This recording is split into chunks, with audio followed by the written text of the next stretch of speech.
The little chef, Mia. Mia loved to bake more than anything. Her kitchen was her kingdom, and her whisk was her magic wand. One sunny morning, a special letter with a golden seal arrived. "It's an invitation," she gasped, "to the great international bake." Ah! The competition hall buzzed with excitement. Bakers from all over the world were there, with ingredients Mia had never seen before. There were mountains of colorful spices, strange-looking fruits, and jars of sweet-smelling syrups.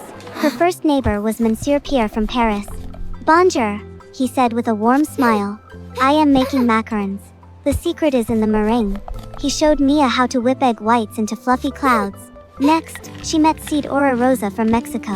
"Hola," she sang. "I am making tres leches cake. It means 3 milks." She let Mia smell the sweet vanilla and cinnamon she was using. "It's a recipe from my abuela, my grandmother," she explained. Her third new friend was Mrs. Sato from Japan. She was carefully making delicate, flower-shaped sweets called wagashi. "These are made with sweet bean paste and rice flour," she said softly. "We make them to look like the seasons." Mia planned to make her specialty strawberry shortcake. But now, she had new ideas. She thought about Monsieur Pierre's fluffy clouds, Cid Ora Rosa's sweet spices, and Mrs. Sato's beautiful flowers. She decided to create something new, something that combined a bit of everyone. She folded cinnamon into her whipped cream and shaped her biscuits like little flowers, inspired by her new friends.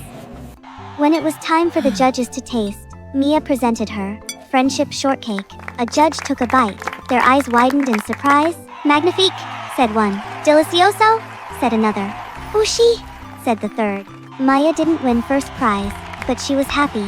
She had gained something much better.